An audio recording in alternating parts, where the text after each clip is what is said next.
Good Friday afternoon to you. I hope your weekend is off to a good start. Welcome to More Sports and Less Levine, the Weekend Winners Edition. I'm Dave Bacon. We will talk plenty of Browns action. Jake Burns will join us in just a few. The topic of discussion undoubtedly will involve Kevin Stefanski. The Browns made him the 10th full-time head coach since their return in 1999. He is the 8th head coach the Browns have hired without any NFL head coaching experience. Supposedly, Jimmy Haslam didn't want to rebuild or restructure the organization. If ever an organization was dying to be restructured, it's our Cleveland Browns. They have not had a coach in those 10 that they've hired that has had a winning record when he's been let go as the head coach of the Browns. That's 20 years without a head coach that has a winning record. The best of the bunch was Butch Davis, who also, by design, had that lone playoff season back in 2002. Butch Davis's record, 24-34. That is the best head coaching record for Browns since they returned in 1999. The next guy that gets the chance is Kevin Stefanski. Stefanski was a guy that the analytics guys liked last year, so again, it appears the Browns are trying to undo a mistake that the regime did previously when they hired Freddie Kitchens against the recommendations of the analytics guys and Paul DePodesta. Stefanski may end up being a really good head coach. The one thing that he lacks, NFL head coaching experience. He becomes the 8th head coach that will get his first crack at coaching in the NFL with our Cleveland Browns. Paul DePodesta kind of explained why the Browns leaned that way. Last year when we went into the process, we did reference work on probably north of 50 candidates. And he was one of them, and he really emerged really through that work and said, boy, this is someone we need to meet. And then he did a terrific job in the interview. As has been reported, he ended up being one of our finalists, and so we felt like it was prudent to bring him back, this year. He was the only one we brought back to this year's process, but no, it really was the work of all of our sort of football people and the background and reference work they had done that brought him into the pool last year. Was there any more impressive experience with being the offensive coordinator for a full year? Did you learn anything new about him this year? Yeah, well, I think he did learn something about himself this year. I mean, even being the coordinator, working with Gary, they implemented a whole new system there this year. So I think there were definitely some learnings there. But I think the thing that was reassuring for us is when we went and met him this year, he's still the same person. He's still the leader we remembered. He still is very comfortable in his own skin, makes everybody around him comfortable sort of right away. And I think that made us all feel good about it. What does analytics say about Kevin Stefanski as a coach? Yeah, I think people have a really warped view of maybe what analytics is. I think I maybe have a very different conception than what everybody else has. When I think of analytics, I just think of having sort of frameworks to make decisions under uncertainty. I mean, look, everything we do in these jobs is really built around uncertainty. I mean, what players we're going to take in the draft, what we're going to call on 3rd and 8. I mean, it's all about uncertainty, right? So what frameworks can you create that at least maybe stack the odds in your favor, give you a better chance of being successful? And whether that's drafting a player or hiring a coach or calling a play, it's not necessarily about numbers and spreadsheets. For us, it was this, in terms of what the analytics said about Kevin Stefanski. My answer would be, this is what our references said.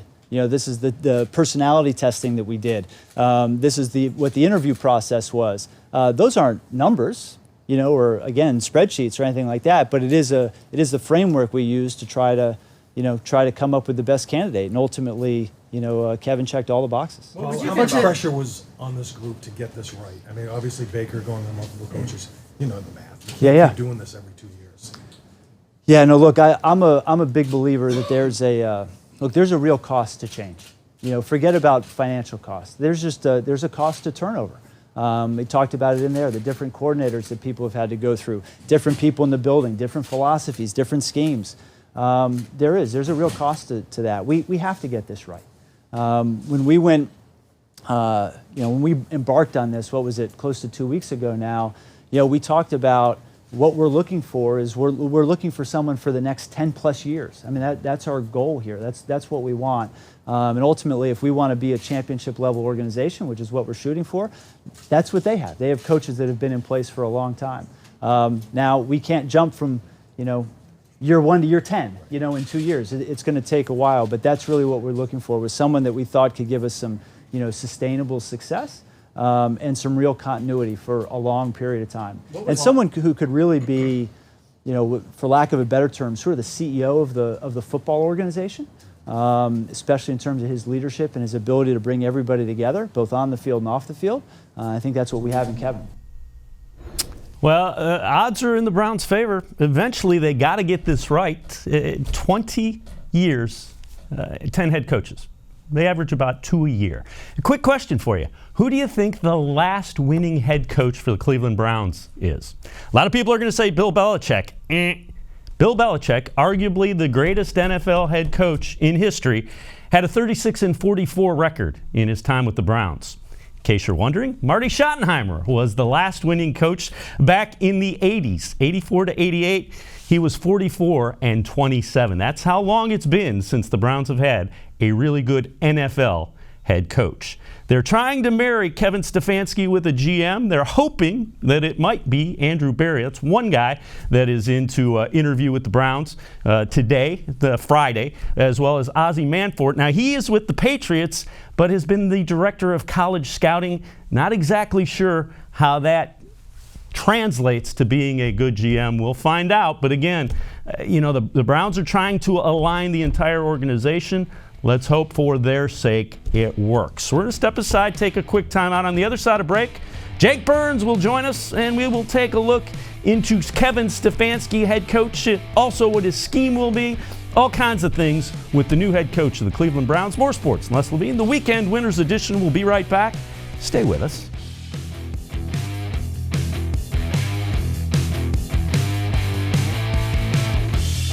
Presque Isle Downs and Casino has sports betting. Use one of our 50 state-of-the-art Bet America kiosks to place your bet and watch your favorite games on one of our many HD televisions, or visit our sportsbook area. Only at Presque Isle Downs and Casino.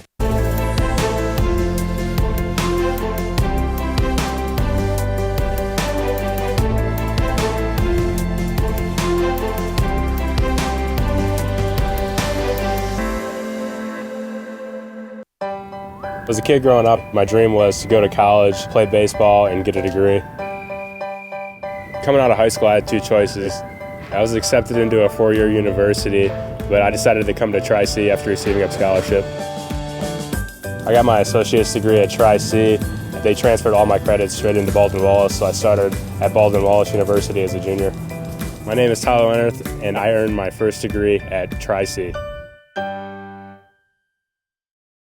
The Ohio Lottery Partners in Education program recognizes role model students and teachers from across Ohio. Nominations can now be done completely online. To nominate a deserving teacher or student, go to ohiolottery.com. In the About section, find Partners in Education. There you will find links to the nomination forms. Students, kindergarten through 12th grade, can be academic all-stars. Teachers can be honored as a Teacher of the Month. The Ohio Lottery Partners in Education, where stars shine.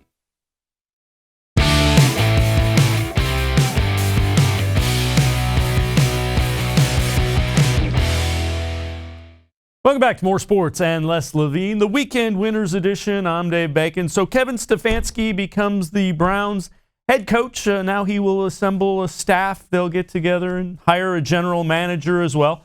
Time to welcome in Jake Burns from the Orange and Brown Report to dive in a little bit more into Kevin Stefanski. And Jake, when we mentioned Kevin Stefanski a week ago, you mentioned very much that you thought he was really well thought of in NFL circles. Yeah, I think anytime you can have a guy who is able to last through multiple regimes like he has done, spend time with the quarterback collective group, which is some of the better coaches in the NFL right now, the McVay, Shanahan, McDaniels, LaFleur group. Those guys are all part of quarterback collective, and Kevin Stefanski's in that group. And I think he's just a very well thought of, not just coach, but person, thinker, connection, leadership, all that stuff. I think a really nice job. I don't know if that translates into being a good head coach. There's factors there we don't know, but I think they did a fine job landing on Kevin, and I think he'll bring a lot of things Cleveland fans should like. Offensive mind, I mentioned to you about Gary Kubiak, and you kind of said if you talk to people that are around that, it's Kevin's offense. Stefanski is the guy making the calls, and they brought in Kubiak to kind of help him along as a coordinator early in his career, calling plays and the like. Yeah, I think that Zimmer wanted a former head coach with that experience on staff, and you'll hear Brad Childress connected with Kevin Stefanski as sort of that similar role of sort of that advisor, somebody who's been there, somebody who's seen situations, and I think Gary is that guy, was that guy for Kevin. Now it remains to be seen whether he'll be able to come to Cleveland or if he wants to come to Cleveland with Kevin, but I think those two, if you read everything Minnesota folks wrote, and you read a lot of the quotes from Zimmer, and you read a lot of the quotes from Stefanski and even Gary when he got in front of the microphone, it was just a good relationship. I think they learned a lot from each other, and were able to build out an offense that is pretty successful and have some fun wrinkles in it. And I think, anytime Kevin can, spend that much time working in an offense and developing it and spending hours and hours and hours, I think you're going to learn enough to be able to run it on your own. So I don't find that to be an overwhelming concern, and I think he'll be able to implement a lot of what he learned and apply it in Cleveland, and I think that'll be nice for this Browns offense, obviously. When you look at coaching trees, who would you describe Stefanski as coming from, and what style or and we'll get into scheme in a little bit, but as far as who the biggest influence is on him as a coach, who do you think they are? From what you see, who has influenced the way he goes about constructing things? Well, I think Brad Childress, who he spent a lot of time with, had a big impact on him. I think his West Coast feel is obvious in what Stefanski likes to do from the gun. So I think that plays a big part. But I do know that Stefanski had a quote about watching Gary Kubiak's Texans team when he was really cutting his teeth as a coach and loving what they were able to do for their quarterback to get boot action and all of that fun stuff for quarterbacks. And it opened up a lot of things in run game. And he said whenever he got a chance, if that day ever came, he would want to run that offense. And he ran it last part of 2018, the first part of 2019, or all of 2019. And I think he's going to bring that to Cleveland with him. So obviously Gary Kubiak and that system had a big impact. And that system tree goes all the way to Kyle Shanahan. It goes all the way to McVay. It goes across the league. It's becoming a popular thing, and there's good reason for it. When you look at a guy that first-time head coach is open to, when asked about calling plays, he said, it depends on who I get as an offensive coordinator. We'll determine that when we get the feel. It seems like he's much more open to not necessarily being the guy that calls the plays. Is that a good sign? Yeah, opinion. It backs up what a lot of people said about egoless type of person. He doesn't necessarily need the credit. He doesn't want that. He just wants to win football games, and he's not going to be hell-bent on doing things one stubborn way. I think if he finds the right offensive coordinator, whether that's Matt LaFleur from San Francisco, or even Mike McDaniel from San Francisco, both of those guys could obviously, the LaFleur brother, I might have said the one in Green Bay, but his brother's in San Francisco, and he wanted to actually join the Green Bay staff, but Kyle Shanahan blocked him because he wasn't calling plays. So we might be mum on the of the offensive coordinator until after San Francisco is eliminated or heading into the Super Bowl. But I do think if he finds the right guy who's familiar with his system that he wants to run here, he's more than willing to allow that guy to call plays, and he can be a key part of game planning and in-game calls and things of that nature. You look at a lot of different things as far as offenses go, schemes go, those kind of things. And again, we'll get into the scheme that we expect to see here a little bit later. But do you have a good feel? I mean, do you like the hire? Is this kind of what you were hoping for as the Browns move forward? I'm going to be honest. I don't know what I was hoping for. I've hoped for things, and they've gotten them, and then they've lost. So I don't know. I think that there's so many things we don't know about these guys. And, whenever they hire someone, there's a positive spin. There always is. You try to kind of look at the place he left and see what their fans think, but sometimes those fans will blame them for everything. You talk about San Francisco people, they don't want to give anybody credit. We're going to talk about Joe Woods and who's a defensive coordinator candidate, and Robert Saleh, who's their defense coordinator. They don't want to give either of those guys credit. No one's doing it there. And then you talk about Minnesota. They had a great offense considering the interior talent of that offensive line, and it's all Stefanski's fault when it's in the divisional playoff game. So it's like, you got to find balance. You got to look at traits, and I think he has some things that can work well for him. Does he apply them? I don't know. We're going to have to see. Can he manage personalities? It's going to be a big chore in this locker room right now, and those things remain to be seen. But as far as like someone who aligns with the analytical approach, someone who brings a scheme that the Browns should be able to handle and thrive in, I think all of those things obviously point to something that Stefanski can bring in a positive nature. So we keep our fingers crossed. We hope it works out. We hope they have the right processes in line, and hope that the hire is the best for everybody within the organization. Jake Burns from the Orange and Brown Report talking with us. Jake, before we step aside, take a quick timeout. How important do you think it is that they finally get a coach, general manager that align so there isn't the backfighting? Does this maybe tell you things were a whole lot worse and a whole lot more dysfunctional than we might even have thought, based on the fact that they went out, said, we're going to get a head coach, then he's going to have input into the GM? Yeah, I think it's been a big problem. I think you have football guys and scouting guys of the old school ilk who can resent people who look at testing numbers and tier off production numbers such as market share and things of that nature. I think there can be a rift there between those two, and that can cause problems. If they're both reporting equally to the owner, it'll cause problems. So I think what they're trying to do is find the right number of analytical guys with an open mind, the right number of traditional scouting guys like Andrew Berry with an open mind, that will consider everything in front of them and not throw one side of the bus, one side of this whole thing under the bus if things go awry or a bad pick happens or something along the line. So, as a Browns fan, I understand the hesitation because analytics are the key buzzword tied to when they were trying to tank and collect assets. Got to look at the big picture. Now they have the talent. Can they apply that data to the talent and find some results from that? All right, Jake Burns, we appreciate it. Orange and Brown Report. We're going to step aside, take a quick time out. Jake's going to stay with us. We'll talk a little bit about the scheme that Kevin Stefanski will run offensively and what makes that tick. We're going to step aside, take a quick time out. You're watching More Sports and Les Levine, the Weekend Winners Edition. We'll be right back after this quick time out.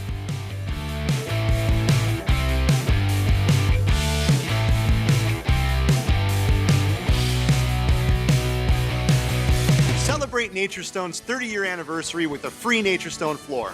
During 2020, we will be giving away 30 free floors to 30 very lucky customers to say thank you for making Naturestone the best concrete flooring solution for garages, basements, and more. Call or visit naturestone.com today to register to win, and we'll send you a copy of our new buyer's guide absolutely free. There's no purchase necessary. Winners will be chosen monthly. With over 30 million square feet installed for more than 60,000 customers, it's easy to see why I always say it's not just a floor. Wow, it's Naturestone. Just because I'm not $1 million price doesn't mean I'm worthless. We middle prices get zero respect. We're worth hundreds, even thousands. I mean, I'm a handsome bag of money. And there's $110 million worth of us in the Ohio Lottery Cash Celebration scratch-off alone. Plus, the odds of winning are off the chart. 1 in 3. Play the $30 cash celebration for a chance to win up to $1 million. You see? Oh, and lots of prizes between $100 and $1,000. Everybody wants $1 million. Would $500 be so bad? Come on. There are tastes we remember. Every smell brings the happiness of times gone by. Experience this every time you walk into Gallucci's Italian Foods. Whether you need lunch on the go, a catered party, or that perfect blend of wine, meats, and cheeses, Gallucci's has exactly what you're looking for. Straight from Mama's kitchen for old world traditions or original experiences. From the tastes you remember to new flavors you'll never forget. Gallucci's is a tasty branch of your family tree. When it comes to selling you a mattress, most retailers are handing you a long line of extra steps that drive up costs and create confusion. At the Original Mattress Factory, we simplify the mattress shopping experience by building mattresses and box springs in our own local factories and selling them direct to you. It's short, sweet, and simply makes sense. So experience more than just the mattress store. Experience an original, the Original Mattress Factory.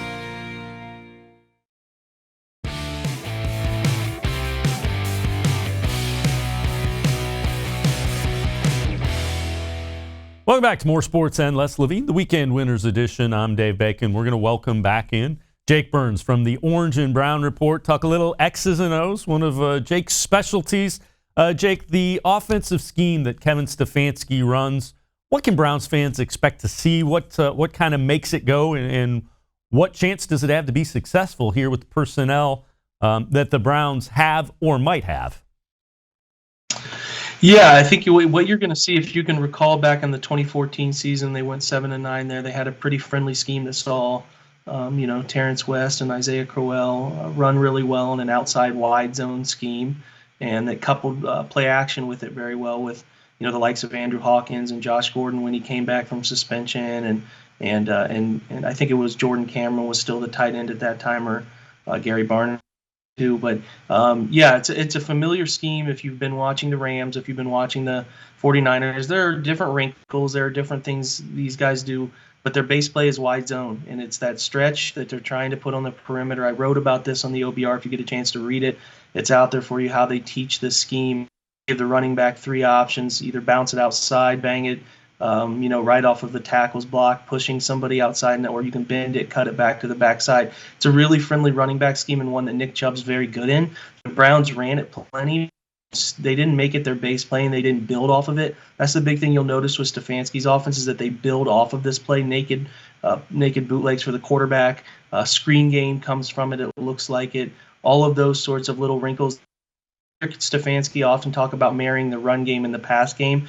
That's a big thing that they try to do. He was a former defensive back, so he knows what it's what it's like when you don't know what's coming, whether run or pass, and they look the same, and the mistakes that can happen from that. So that's what you can expect. But you can expect still some gun stuff. You can expect still inside run, duo run. They play with the fullback a lot. They led the league in fullback lead blocking runs. They'll do that quite a bit. So the Browns will be in the market for a fullback, and they'll also use two tight ends quite often. So you'll see a heavier personnel package. They will be run focused and be friendly with how they block the run. And then hopefully, Baker Mayfield is able to build off of that and take some downfield shots to his wide receiver talent. I think I also saw some of the stuff in the Orange and Brown Report where they like to run on first and second down as well. Can you kind of speak to that and what you wrote on the Orange and Brown Report regarding first and second down? Yeah, I mean, it's interesting. You want to be able to keep teams on their toes and be able to create deception in early downs. And I think that's something that they wanted to do. Stefanski wanted to do, but I think, Zimmer, the head coach there in Minnesota, is a defensive guy and likes and trusts his defense, and would kind of put the clamps on Stefanski sometimes being hyper aggressive. So you would see a lot of first and second, even second and long runs. I'll be interested to see if that trend keeps up in Cleveland. I'm not sure he'll do that, but I do think there will be a healthy commit to the run early and often as they try to establish. Because if you can establish the scheme, it is just really tough to defend. You don't have to run the ball successfully to have play action success, but it certainly, in my opinion, helps more than it hurts. And I think if you can get Nick Chubb going, get Kareem Hunt going if he's still a part of things next year, it has a lot of benefits, and you'll see an offense that's really, performing at a really high level. Because when you think back on that Shanahan scheme stuff and where they were in 2014, they were doing that with very marginal quarterback talent and nobody near the talent of those two running backs they have. So they have to get a couple tackles. They have to figure out those two positions. But the thing that's nice is this scheme is very offensive lineman friendly. If you look at Pro Football Focus's grades on run blocking grades, the Browns and pass blocking grades, the Browns actually graded out higher individually, but they did not run as collectively well or pass as collectively well as Cleveland did. So, you're looking at a scheme that can help the offensive line, and that's really important because you're going to probably be starting some young guys up there. The other thing is it would seem that the Browns, the talent, if you will, the skill position guys, receivers, running backs, would appear to be significant upgrades over both Minnesota and what the Browns had under Shanahan. If you remember, wide receivers were small that they had and not they were kind of towards the lower end of NFL average guys. Yeah, they had Miles Austin back then. It was a little weird. They're waiting on Josh Gordon to get back. Josh got back and helped, obviously, because he was young and in his prime freakish days there. But, yeah, they weren't loaded with wide receiver talent. Now, Minnesota obviously has two very good ones, and Adam Thielen and Stephon Diggs. But if you recall, Adam Thielen dealt with an injury in the middle of the year that kept him out of quite a few games. And then after that, they don't really have any significant wide receiver talent, much like prefer, even though the third wide receiver won't play a ton for Cleveland, that they're able to go out and get another one to be able to supplement any injuries that could happen.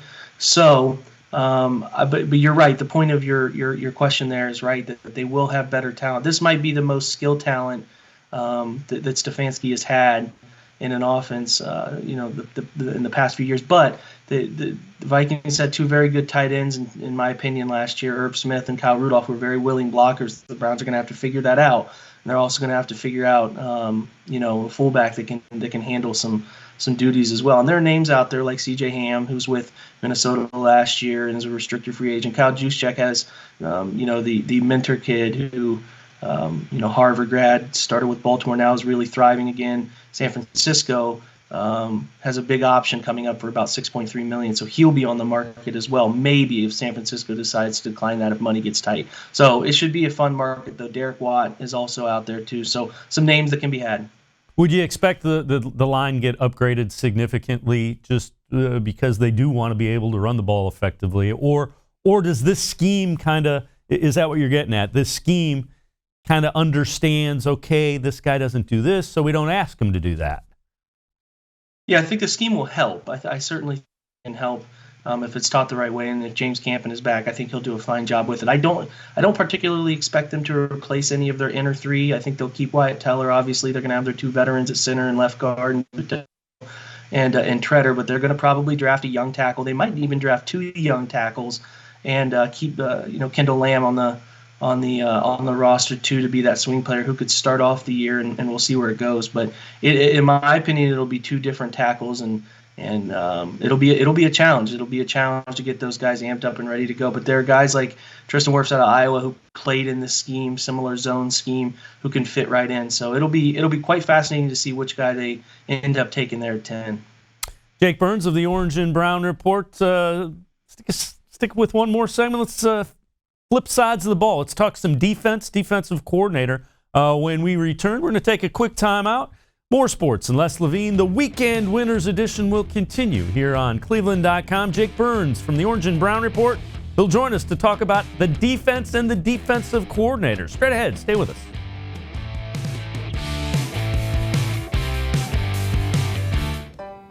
As a kid growing up, my dream was to go to college, play baseball, and get a degree. Coming out of high school, I had two choices. I was accepted into a four-year university, but I decided to come to Tri-C after receiving a scholarship. I got my associate's degree at Tri-C. They transferred all my credits straight into Baldwin-Wallace, so I started at Baldwin-Wallace University as a junior. My name is Tyler Leonard, and I earned my first degree at Tri-C. The Ohio Lottery Partners in Education program recognizes role model students and teachers from across Ohio. Nominations can now be done completely online. To nominate a deserving teacher or student, go to ohiolottery.com. In the About section, find Partners in Education. There you will find links to the nomination forms. Students, kindergarten through 12th grade, can be academic all-stars. Teachers can be honored as a Teacher of the Month. The Ohio Lottery Partners in Education, where stars shine. It takes attention to detail. With your local Bryant dealer, you're getting more than just a technician. You're getting someone who pays attention to your needs and the little things that make a big difference. It takes a dealer you can rely on. And to keep your family warm this winter, here, let me show you how this works. It takes Bryant. Bryant. Whatever it takes. And to keep your family comfortable, it takes Smiley One Heating and Cooling. Find them at smiley1.com.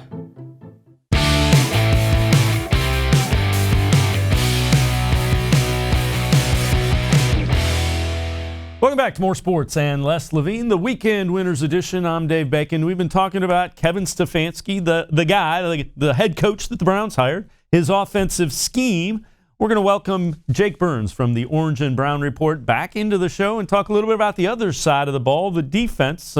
Jake, one of the first things that Coach Stefanski has to do is hire a defensive coordinator. One guy that I think would be great, former head coach Wade Phillips. What do you think about him?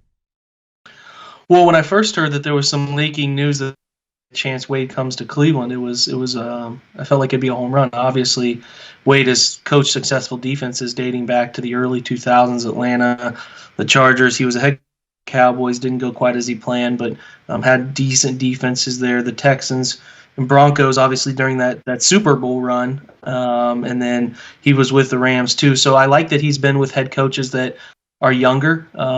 He was great. McVay, he did wonders, and McVay interviewed and said as much how much he helped him as a young head coach, focusing on that side of the football. And obviously, he's worked with Gary Kubiak and is familiar with that scheme that they run offensively to be able to, prepare how defenses, are going to sort of counter that and be ready to play, and how long those drives last, things like that. He plays a 3-4, but it's almost like a 4-3 under. He'll stand up a defensive end. I think the personnel would be an ideal fit. Myles Garrett and Denzel Ward and some of those guys would be a really great fit. Sheldon Richardson too, but I'm not sure. Those rumors have kind of cooled off on Wade, but he would be a fantastic fit if they were able to get him. Are you enamored with the thought of getting a guy who has been a head coach, an older, more experienced guy, so it alleviates some of that pressure off of Kevin Stefanski, so he can be the head coach and kind of the scheme guy, if you will?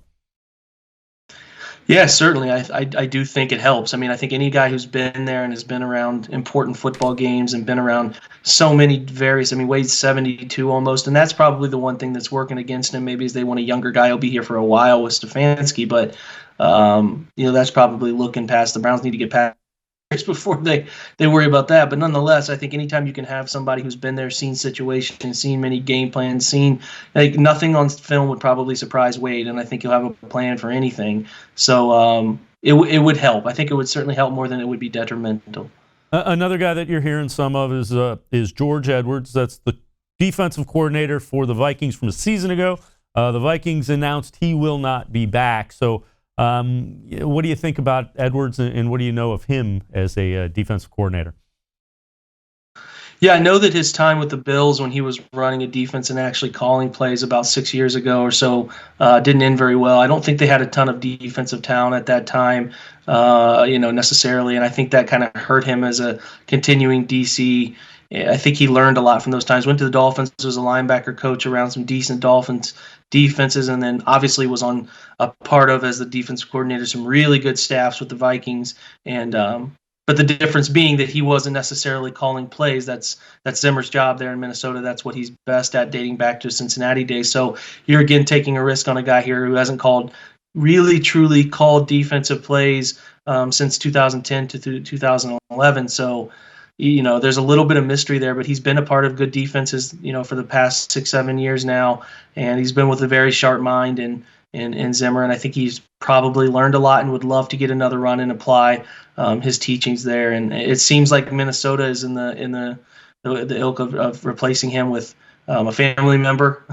If you look over there, Zimmer would jump into that role. But I don't know why they split directions there. Maybe it's just run its course, and Edwards doesn't want to return, and he'd like something new, some different challenge, and maybe he's looking to call plays again, so he wanted to step away.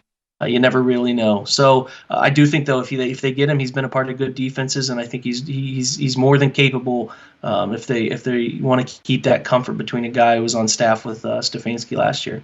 If you look at it, is he more a 3-4 or a 4-3 guy? What would you expect scheme-wise from Edwards coming from that Zimmer line of defense, if you will? Yeah, it's a 4-3 defense. They'll play plenty of nickel, but they'll play 4-3 base, and it'll look pretty similar to what you saw from Greg Williams in a sense. Not necessarily the solo high deep, but they played Anthony Harris, who's also a free agent, a free safety quite a bit, and he was pretty deadly back there the last few years. So I think it would be something pretty similar to that 4-3 look. Aggressive as far as blitzing, or are they more traditional? Not. And what does that defense look like? What's if you were going to say the Vikings defense, that style, what's its calling card? Well, they get after the passer, and they get after him with two really good edge rushers, Danielle Hunter and Everson Griffin, and they do blitz. They do bring people. Anthony Barr. They have good linebacker play with Eric Kendricks and like I said, Anthony Harris, and obviously they have Harrison Smith, who's a dynamic safety. They have they're in Minnesota, and it allowed them to do a bunch of different things. So it's tough for me to sit here and say what he would do with a completely different personnel than what they've been accustomed to. But I would expect that whoever gets this job has a little bit more aggressive approach and a creative aggressive approach to confuse opposing offenses. Another guy that is certainly being looked at is Joe Woods from the 49ers defense. Now, not the defensive coordinator, Sla is that. Has been a defensive coordinator for a little bit with the Broncos, predominantly a defensive back guy. Yeah, he actually went to Muskingum. He started his career. He didn't go there, but he started his career and has worked his way through college and the NFL and spent a ton of time. He's the San Francisco DB coach, but he's their pass game coordinator defensively and has done a really nice job back there with not fantastic, defensive back talent. Obviously, Richard Sherman is having a great year, but he's a little bit older. And then I'd challenge most people to name any other defensive back in the San Francisco loaded up front. They got some good linebacker play, really good linebacker play, but they're not uber talented on the back half, but they've done a nice job holding their own and making plays as a secondary. And he did a nice job with the Broncos defense. I think he finished in his first year or second year as DC. They were at the third ranked 290 yards per game defense. So he's been around good defenses, dating back to his time with the Broncos, dating back to his time with the Vikings from 2006 to 2013. So there's a big level of familiarity there with Woods and Stefanski too, having worked together for so long, and he'll have a great how to keep the passing game in check, and hopefully there's somebody who can really apply some different sort of things up front and focus on helping them stop run game. But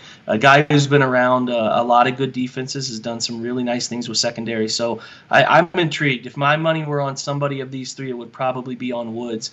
And you would see that 4-3 scheme. You would see some varying coverages, some late rotations. You would see some aggressive line. That's his approach. And I think that connection there makes some sense. So like I said, I think if you're looking at where it'll be, it feels like Woods is the defensive coordinator. But I'm wrong 9 out of 10 times, guys. Keep that in mind. Would you be at all surprised if Wilks is back? I mean, that's a guy that they've certainly talked to. I know Browns were beat up on the back half. They had the Garrett suspension, so there was a lot of pieces missing, but the defense didn't perform like I think everybody thought it would. Yeah, I just didn't feel like they were fundamentally sound. I feel like they played Jermaine Whitehead far too long when they had better options than the likes of Justin Burris. And yeah, the corners were out, but they were playing teams that they could play TJ Carey and Terrence Mitchell on the outside who were good enough to hold down the fort. And then, when their defensive line lost Myles Garrett, it lost everything. I mean, it just never felt like they could overcome that. And I don't know. It just to me, it felt like an uninspired, despite some really good talent. And, they got some holes. They got a hole at linebacker, and they got holes at safety that were inconsistent somewhat. And they held their own in some situations, but I just never felt like they're fundamentally sound or forward-thinking. And but again, it could work. If Wilks comes back, they could fix some things and learn from some things and end up eventually making it work. So would I be stunned if Wilks comes back? No, but I certainly would prefer that they go with one of the other three candidates out there and try to mesh that up with Stefanski for a while. Jake Burns of the Orange and Brown Report, as always, appreciate the time. Great insight. If you get a chance, follow him, read him. Jake Burns from the Orange and Brown Report. Time for us to step aside, take a quick time out. When we return, we're going to take a look at the conference championship games. Who will meet in the Super Bowl? It will all be decided Sunday. This Sunday, NFL championship weekend for the conferences. We're going to step aside, take a quick time out. More sports and Les Levine. The Weekend Winners Edition will be right back. Stay with us. Get Nature Stone and never replace your basement flooring again. Your concrete is uneven, damp, and not healthy. Carpet and tile don't last, breed mold and mildew, and give worthless warranties. Nature Stone permanently corrects uneven concrete and is not affected by dampness or moisture. And with Russell's Promise, our true unconditional warranty, there are no hidden maintenance costs. Act now and save up to 50% with our volume discount pricing. Must be installed by the end of January. Schedule your free cost estimate easily online today at naturestone.com. It's not just a floor. Wow, it's Nature Stone. When it comes to selling you a mattress, most retailers are handing you a line. A long line of extra steps that drive up costs and create confusion. At the Original Mattress Factory, we simplify the mattress shopping experience by building mattresses and box springs in our own local factories and selling them direct to you. It's short, sweet, and simply makes sense. So experience more than just a mattress store. Experience an original, the Original Mattress Factory.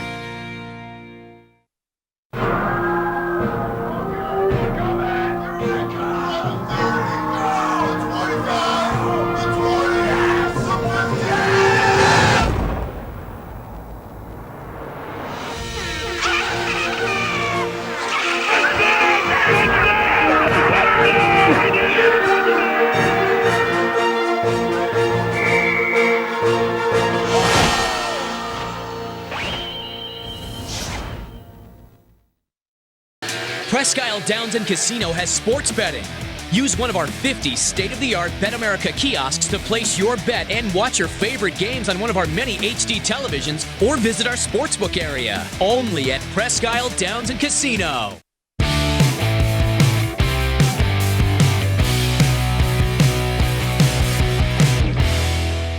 Welcome back to More Sports and Less Levine, the Weekend Winners Edition. I'm Dave Bacon. Conference Championship Weekend, and time to remind you, legalized sports wagering just a little over an hour away from downtown Cleveland in Erie, Pennsylvania, Presque Isle.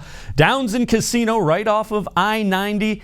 Touchscreen betting in the Bet America Sportsbook. They have 50 state-of-the-art kiosks, touchscreens. You can walk right into the casino, walk right out after you place your bet. It's easy to do. You put the money in, you touch the screen, pick who you want, you get a betting slip, and you're back on your way. Again, a little over an hour away from downtown Cleveland, Presque Isle, Downs and Casino, right off of I-90 in Erie, Pennsylvania. Head out there, just a great time. Let's take a look at a couple of these championship games. The AFC championship game will get things started, a 3:05 kickoff between the Chiefs and the Titans. It's in Kansas City, and the Chiefs are 7-point favorites, expecting pretty much a high-scoring game, over under 53 on this. Important to note, Kansas City avenged a Week 6 loss to the Texans a week ago. Now they get a chance to avenge a Week 10 loss to the Titans. Titans won by 3 back in Week 10. Chiefs have outscored opponents 218-100 during an 8-game winning streak.